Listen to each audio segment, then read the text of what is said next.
بسم اللہ الرحمن الرحیم۔ دخول مکہ کے شرائط۔ مکہ میں داخل ہونے کے کچھ پابندیاں ہیں، کچھ شرائط ہیں۔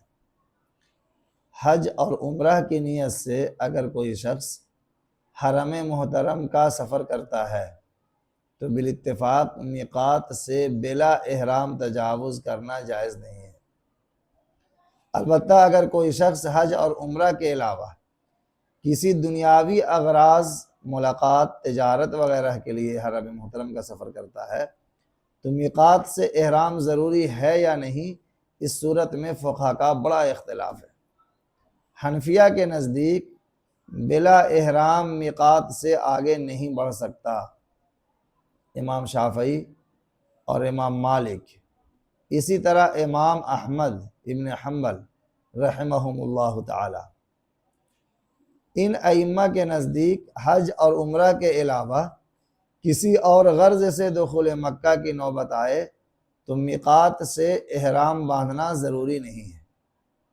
ان کی دلیل یہ ہے کہ حضور صلی اللہ علیہ وسلم فتح مکہ کے روز بلا احرام کے داخل ہوئے تھے، اور ہماری دلیل نبی علیہ السلام کا ارشاد ہے۔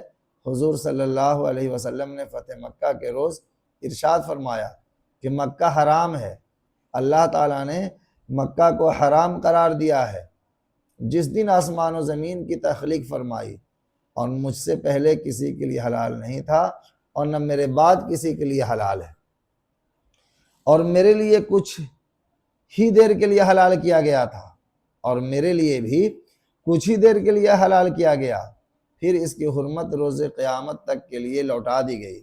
لہذا دلیل کی روشنی میں احناف کا قول راجح معلوم ہوتا ہے، کیونکہ امام شافعی رحمۃ اللہ علیہ نے جس حدیث سے استدلال کیا ہے، خود حضور صلی اللہ علیہ وسلم نے اس حدیث اور اس فعل کی وضاحت فرمائی اور کہا کہ تھوڑی دیر کے لیے حلال کیا گیا تھا۔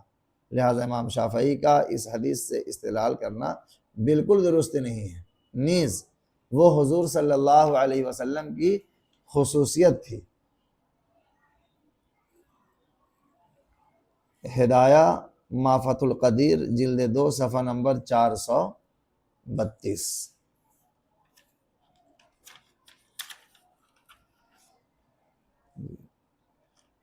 اسی تعلق سے چند باتیں اور ہیں۔ بار بار مکہ میں کسی کو داخل ہونے کی ضرورت پیش آ جائے، بار بار ضرورت پیش آنے کی بنیاد پر حرم میں داخل ہونے کا کیا حکم ہے؟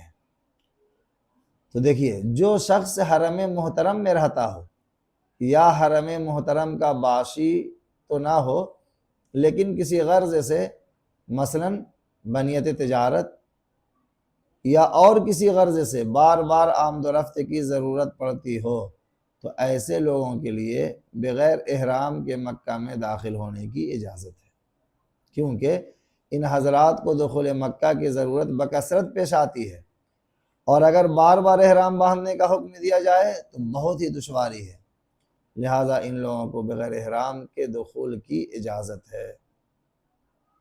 ہدایہ ما فتح القدیر جلد 2 صفحہ نمبر 433۔ واللہ اعلم بالصواب۔